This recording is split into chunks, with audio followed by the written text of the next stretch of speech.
Welcome, fellow explorers. My name is Christian Alexandersen, and this is Hemlocks to Hellbenders, a podcast highlighting Pennsylvania's parks, forests, and great outdoors. When a hunter enters a forest with their bow or gun, there's a good chance they won't get a deer. The new gear purchases, their early morning wake-ups, and all the time spent waiting in a blind will be for naught. In fact, only 22% of hunters took an antlered deer in 2022, according to the Pennsylvania Game Commission. So, you'd expect those few who were able to successfully hunt a deer to keep the meat for themselves, to feed their families and fill their freezers with venison they harvested. But that's not the case. Every year, hundreds of thousands of pounds of venison are donated to Hunters Sharing the Harvest. This nonprofit processes and distributes donated meat from the hunters to hungry people around Pennsylvania. The donated meat goes to local food banks and charitable organizations in local and rural communities to the benefit of hungry men, women, and families throughout the Commonwealth. What started out as a small nonprofit program in Pennsylvania has evolved into the preferred nationally recognized model other states now replicate. It's a success story built on kindness, generosity, charity, and volunteerism. Now, how can you not love that? I'm excited to welcome Randy Ferguson to the podcast. Randy is the Executive Director of Hunters Sharing the Harvest. Randy, thanks for joining the program. Thank you very much. I appreciate the opportunity to be here. Can you tell us about Hunters Sharing the Harvest? When was the program created? What do you do? Hunters Sharing the Harvest is Pennsylvania's venison donation program. So we were started back in 1991 by a couple of gentlemen by the name of John Plowman and Kenny Brandt. John Plowman was an employee of the Pennsylvania Game Commission. Mr. Brandt was actually a state representative. And the two of them really just wanted to create an organization that would kind of formalize some of what had already been done for many years, sort of as a one-off type of situation where state game wardens and others that maybe had confiscated deer, mistake kills, things like that. They would make sure those deer got processed, and then they would give those deer, the venison from those deer, to local families that could use it or soup kitchens. So it was just kind of being done, but it wasn't done under any sort of formal type of organization. And these gentlemen thought there's probably a way we could do this where we could actually include hunters as well that wanted to donate venison. So really the rest of it is history at that point. We've been doing this for 32 years, and we've really become a nationally emulated venison donation program. How many pounds of meat has been donated since the program's inception? We estimate right now about 2.5 million pounds have been donated over the course of these 32 years. Wow. The first decade or so, some of our records for pounds aren't as accurate as we'd like, but we've been able to extrapolate a pretty good estimate for that first decade, and we do have hard numbers for the last 20 or so years. So yeah, 2.5 million pounds is our estimate right now. How much meat is donated annually, and what's your latest numbers from the last season? Yeah, so we've had an annual goal of 100,000 pounds of venison to be donated, and we've had that goal in place pretty much from day one. And really, for the last 8 years or so, we've been eclipsing that goal of $100,000 or 100,000 pounds from year to year. Last year was actually a record-breaking year for us, and it was actually the largest venison donation numbers in the country were reported here in Pennsylvania. We had a total of 235,532 pounds of venison donated, and that was from a total of 6,201 deer and 4 elk. I think you're going to have to start increasing those numbers of what you think you're going to be getting soon. Yeah, we probably need to reevaluate our goals. We're making it too easy on ourselves right now. Yeah, a good problem to have. Right, right. How many meals does an average sized deer create? So the way we quantify that meal figure, we consider it as servings because obviously a meal that contains venison isn't, the venison isn't the meal itself. So we look at servings. So the way we quantify that is we use a formula based on the American Heart Association's recommendation of about 3 ounces of lean red meat in a serving. And so when you calculate that out, the average deer, and this holds true across Pennsylvania and a lot of the other states here in the East, we usually yield about 35 to 40 pounds of usable venison out of each average deer. So when you do that math on each of those, on 35 to 40 pounds, you're going to average somewhere around 200 plus servings of venison. So when we look at a year like last year, where we had 235,000 pounds of venison donated around the state, we can calculate that that equates to somewhere in the neighborhood of about 1.24 million servings of venison that we're helping to feed the hungry last year alone. It's not every day that someone can land a deer. What's the pitch you would make to encourage people to donate the meat rather than keep it for themselves? Well, actually, the way we approach that is our philosophy is that, frankly, you should take care of your own family's needs first. So when hunters go out in the field, we tell them, if your family's going to consume 2 deer in a year, and between you and a son or a daughter or whoever in your family can put those first 2 deer in the freezer and then secure what your family needs for the year, then from there, as you're filling extra tags throughout the season, and we encourage you to take advantage of extra tags, then consider donating those deer. And that's always been my sales pitch. It's we do still recognize that hunters are out there for primarily the purpose of feeding their families. So we want you to do that first. We just want you to then consider your neighbors, people that you don't know that may be struggling and in need of food assistance to then donate deer through our program, and we try to make it as easy as possible for them to do that. Okay, someone shot a deer and wants to donate it. Talk us through the process. It's a pretty simple process. The way our model works is we have about 100 participating processors around the state. So we have a pretty good saturation throughout the state, although there are a lot of areas where we're in desperate need of processors. But to get back to the question, the process works by the hunter first harvesting the deer just like normal. You harvest it, you tag it, you field dress the deer, and then instead of taking it to your local processor, it may end up being your local processor, but we want you to then take that deer to one of our participating processors. You let that processor know that you're here to donate the deer to Hunter Sharing the Harvest. The processor is going to have you fill out a donor receipt, which is basically a three-part receipt where we're just capturing information about you, contact information so that we can stay in touch with you and communicate with you after the fact. We want to collect some data about when the deer was harvested, what the method of take was it a buck or a doe, where it was harvested, all of that good data that just again helps quantify the impact of our mission. So you basically fill out that donor receipt and that's it. You walk away. You don't have any financial commitment to the processing of that deer as the hunter. That's our job. We're going to pay the processor for processing each one of those deer. So at that point, the hunter has done their good. You fill out that donor receipt and walk away. The processor is then going to take all of that usable venison and grind it into burger because that's frankly the most efficient way to distribute that deer meat throughout the food system. So they're going to then package that burger into 1, 2, or sometimes large 5 pound packages of burger, depending on how it's going to be used. And then the processor will contact either their local regional food bank or a local food pantry, soup kitchen, thing of that nature, or maybe their local area coordinator who will help kind of run interference for them and pick up that venison so they can move it out of their freezers. And at that point, it gets distributed out to those food assistance agencies. They then distribute it to their clientele. And the whole process has really been complete at that point in time. Then at the end of the season, our processors will turn in a reimbursement form to me along with copies of each of those donor receipts, and then we reimburse them for each deer that they process. So it keeps the whole system working well. It keeps the processors making money because we couldn't expect this mission to work if we were asking those processors to also donate all that time and overhead and everything that's involved with processing so many deer. Talking about processors, where is the need currently not being filled? Well, it's kind of scattered throughout the state. We've just got certain counties, and I don't have them right at the tip of my fingers here, but we have a couple of counties that might even be higher deer harvest counties, quite frankly. Like I think of Warren County as an example that comes right to my head because I think of high deer harvest, but yet not having a participating processor there in that county. So we desperately need them there, and on our website, we list each of the counties and where the participating processors are. So I always encourage people, whether they're a deer hunter that's interested in finding out where their processors are, or if they're processors themselves, to take a look at that map and find out where we have those gaps and see if you know someone that might be interested in participating with us.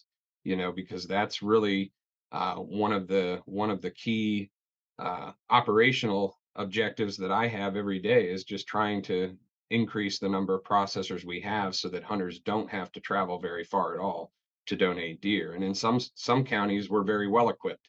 Lancaster County, for instance, we're like the Dollar General of venison donation. There, you can pretty much spin around and see a participating processor in Lancaster County.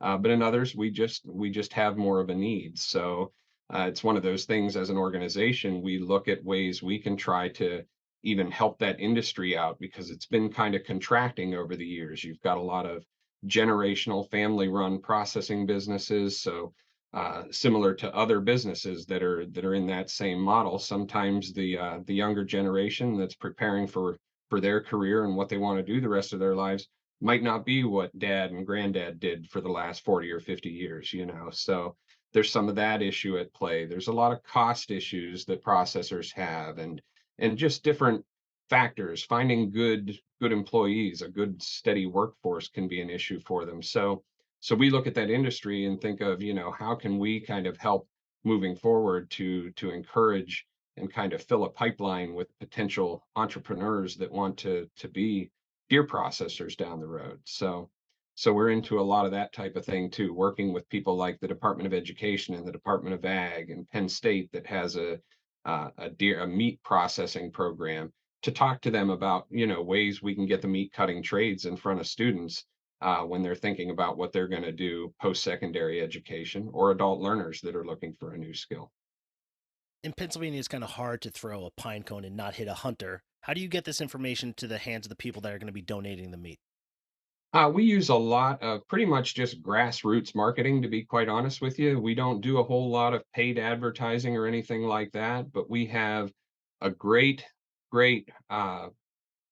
relationship with the Pennsylvania Outdoor Writers Association, and that large group of journalists that includes everybody from folks that are writing newspaper articles to magazine articles to radio to podcasters like yourself, and folks that have an interest in the outdoors and hunting in particular, that really support us and talk about what we're doing out there in the media. The Pennsylvania Game Commission and the Pennsylvania Department of Agriculture have been tremendous state level partners with us over the years, because both of them, they really see a shared interest with our mission when it comes to things like managing the deer herd.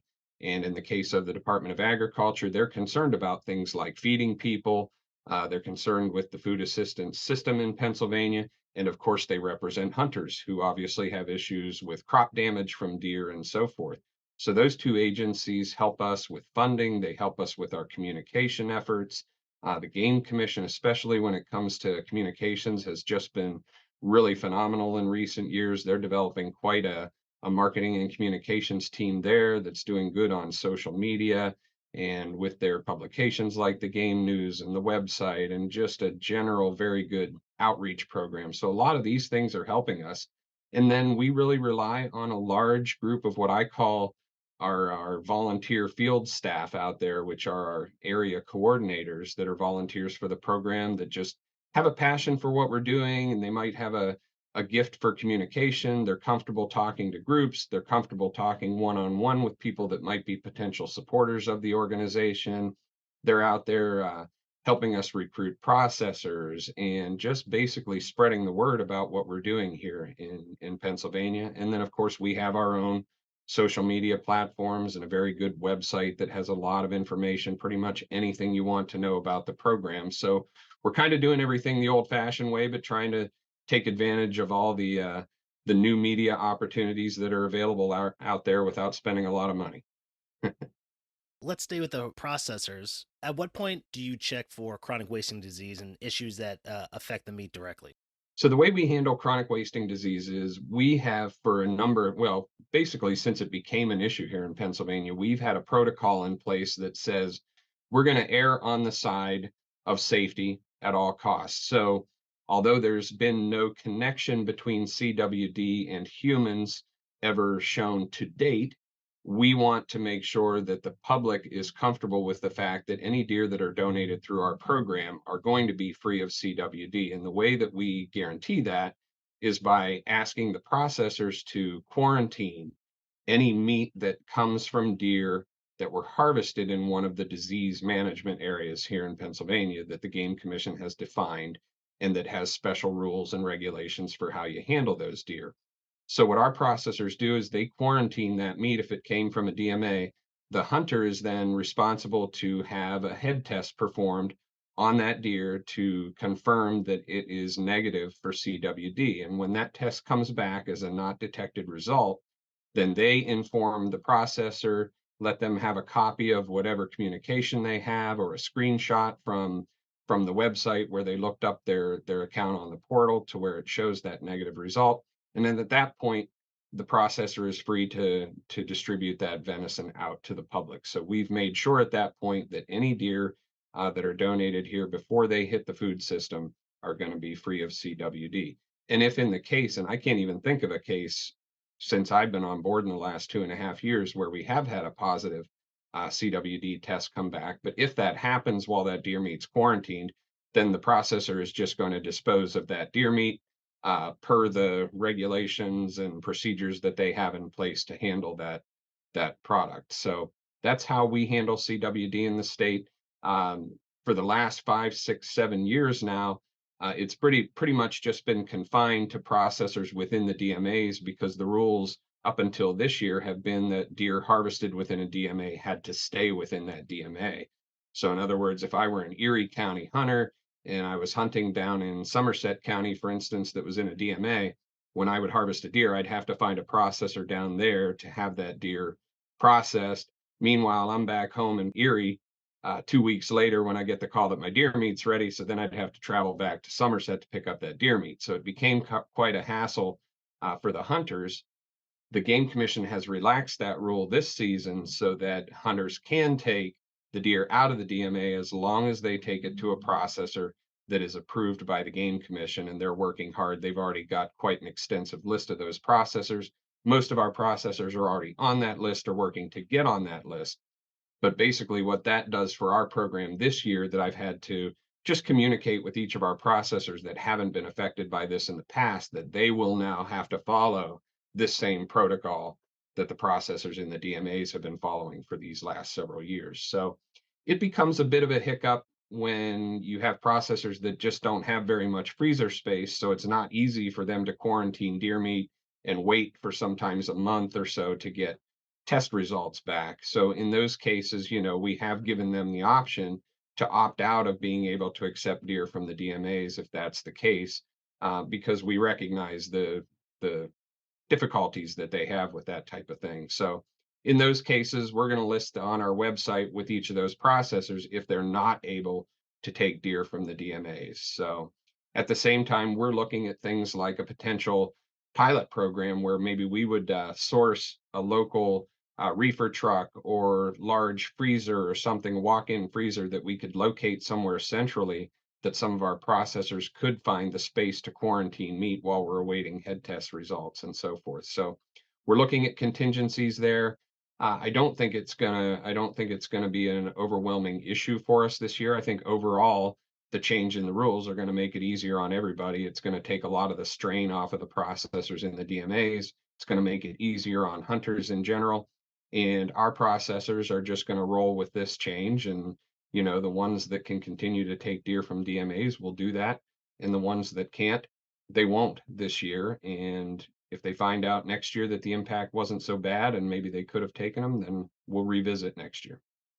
And for the listeners, if you're interested, we did a great episode with Todd Pride from the Pennsylvania Game Commission all about chronic wasting disease, so you can check that out. Let's dig in a little bit more about where the donated meat goes and who it helps. What can you tell us about that?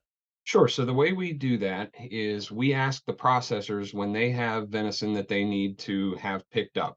And that's really at their discretion. Some processors might be able to stockpile a few 100 pounds of venison before they need it moved out of their freezers, but more typically most of these processors are moving a lot of volume through at every given time once the arrows start flying and the bullets start flying in November. So what we do then is we ask them to either call their local food pantry, soup kitchen, or one of the regional food banks here in Pennsylvania to have that deer meat picked up, and then that'll be distributed out through their clientele. Or a lot of times, one of our volunteer coordinators, our area coordinators in that area, will come pick the meat up, and then they'll take it out, and maybe if they've got 300 or 400 pounds of venison, they might take it to two or three different food assistance agencies and distribute it that way.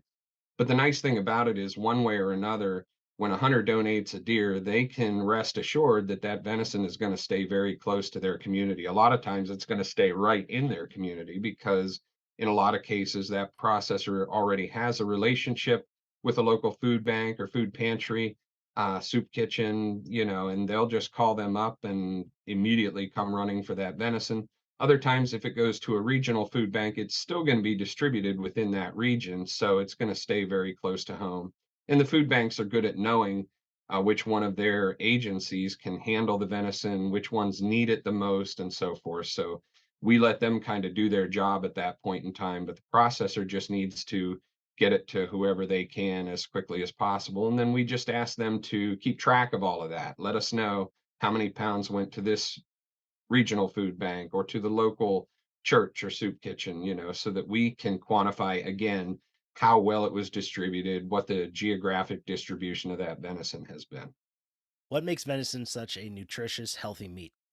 Venison, as red meats go, is probably one of the leanest, highest protein meat sources that you can get. And when you talk to food banks around the state, the one thing that they really struggle for is good protein sources. A lot of them will tell you, when it comes to protein, they rely on things like canned chicken, canned tuna, peanut butter, things like that, that are a protein source, but they're not a real high value protein source. So the food banks, and the vast majority of them, absolutely love hearing that phone call from one of our processors that they've got venison ready to be picked up, because they recognize the value of that venison to their clientele and the people that they're trying to feed. So venison is just, it's a very high protein, it's very low in fat, so it makes it a very healthy option. And what we've even found is, we've heard anecdotally from folks that have different health conditions, and I can't speak to what they might be, but it's been interesting to find, and I've even read some stories about this now since I've heard about it, that some people just can't process meats that have a lot of fat. And, whatever that condition might be or the reason might be, some of them can eat venison where they can't eat beef or pork, all because of that fat content and how their body deals with that. So it's kind of interesting that, in a way, venison is almost like a superfood when it comes to red meats, if you can qualify it as that. It's about as good a meat product as you can get. So, and you think about the fact that in high-end restaurants in New York City, people might be paying 40 or $50 a plate just to enjoy a meal of venison. And when we can supply that as a donated food source to people that need it, it's super rewarding. What kind of meals are made using the donated venison? Is there a popular one or something that a lot of food kitchens might want to use? Well, food kitchens are going to typically utilize that venison in a way that it's going to go the furthest. So basically, you're dealing with a ground burger product, and quite frankly, I'll get calls from people that maybe got a package of venison, because that's typically the way this happens. It's either going to be distributed to families in the packaged form that it came from the processor, so they can take it home and feed their family, or it's going to be used in a large feeding in a soup kitchen type of format where they're feeding maybe 100 or 200 people in an evening. So really, it runs the gamut, but this burger will be used in things like chili, sloppy joes, spaghetti sauce mix, just all of those things that you might think of that would typically be uh, utilizing a burger product, tacos, things of that nature. And again, things that will go a long way when it comes to a feeding. Um, and we tell people too that this burger can be treated just like you would treat regular hamburger. People will call me and ask if they need to mix it with anything, or if they need to do anything special to season it or whatever. And I just tell them, prepare it just like you would the same pound of burger in your home. You might find that you want to do something a little different with it the next time. If you do taste what you might, some people consider it a gamey taste, although most people will acknowledge that it's really not so much that it's a gamey taste, because how do you define gamey? It's really just the fact that it doesn't necessarily taste exactly like hamburger from beef, that you're used to. So it just has a different flavor. I've never found it to be an objectionable flavor, and most people don't think so either. And especially when you're using it in a recipe of some sort, I don't think the average person even notices the difference when they're eating venison over hamburger, other than the fact that it's a lot leaner and has a lot less fat to drain off and that type of thing. Yeah, I feel like venison chili is just such a classic recipe. No matter the season, it's just so good. Absolutely. What's the response from those that are actually receiving the venison from food banks? Do they really enjoy it? Do they want more? Do they kind of focus on certain aspects of how they want to use it? I think just across the board, the folks that are in need in this state, and we have 1.5 million people that are what we consider food insecure in Pennsylvania. When they receive that venison product, I think they are just so overwhelmingly appreciative of being able to receive that deer meat that I've never heard a complaint. I haven't once heard one person complain, but we sure do hear a lot of stories about people just saying how much they appreciated that because they might have been visiting that same soup kitchen or food pantry for months and not been able to secure good protein for their families. And when there's suddenly a freezer full of 1 and 2 pound packages of venison, they're just over the moon elated with the opportunity to feed their families with that. So for me, it's just been tremendously rewarding to be able to actually see the impact of this organization around the state, and how we are impacting people's lives. I mean, you just think about that 1.24 million servings, and it's hard to argue with the fact that Pennsylvania hunters are really making a difference in the hunger issue here in Pennsylvania. While deer is your main source of donated meat, you accept other animals. Is that right? We do accept basically anything in the deer family. So really in Pennsylvania, typically what we're going to see are going to be white-tailed deer.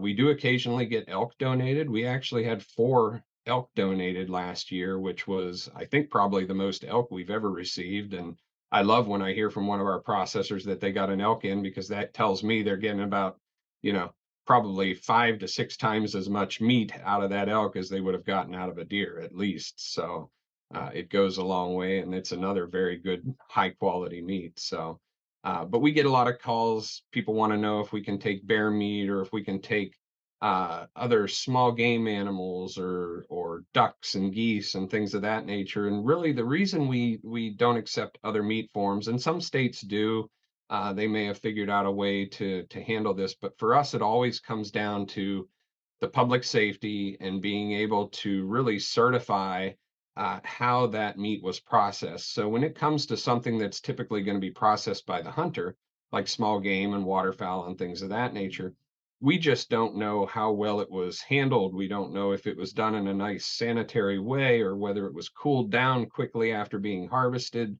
before the meat started to taint. There's just so many factors there that we can't control under those circumstances, that we've just taken the stance that at this point, those other items we're not going to be able to accept. And when it comes to bear meat, I think the biggest issue there isn't so much from the handling standpoint, because that's typically going to be handled by a processor, just like it would deer meat and so forth. But with bear, it's just such a different meat to prepare. It's probably not as easy to deal with as a ground product and so forth. So it's just something that we've chosen over the years not to accept bear meat.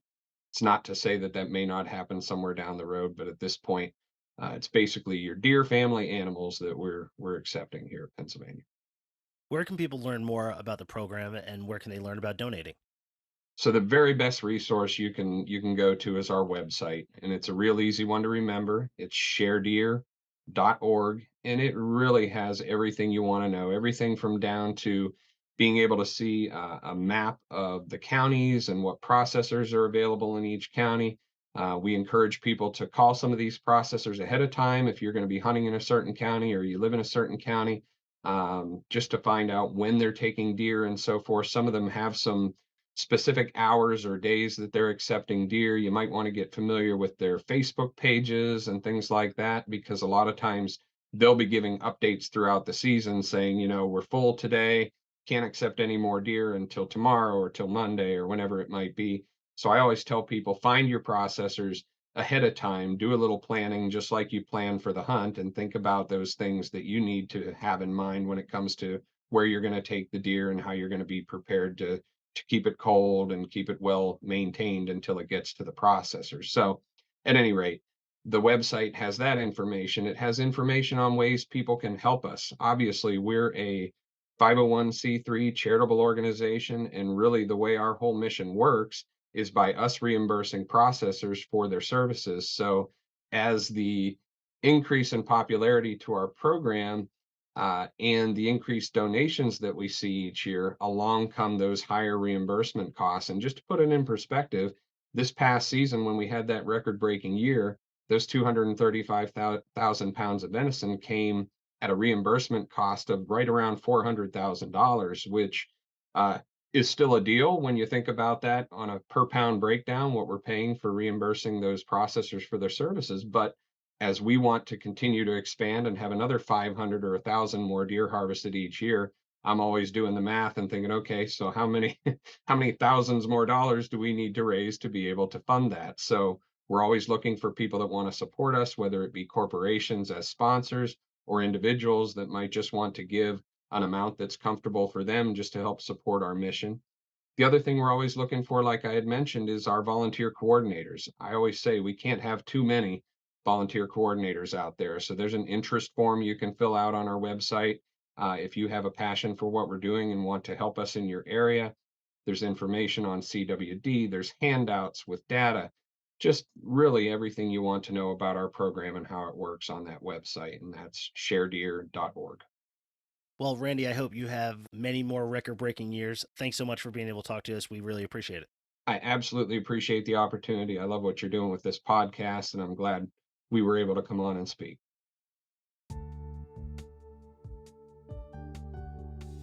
I want to thank my guest, Randy Ferguson, for joining the podcast. Be sure to follow us on Instagram and Facebook for more information about upcoming episodes. You can support the podcast by buying merch or donating on our website. This has been Hemlocks the Hellbenders. I'll see you out there.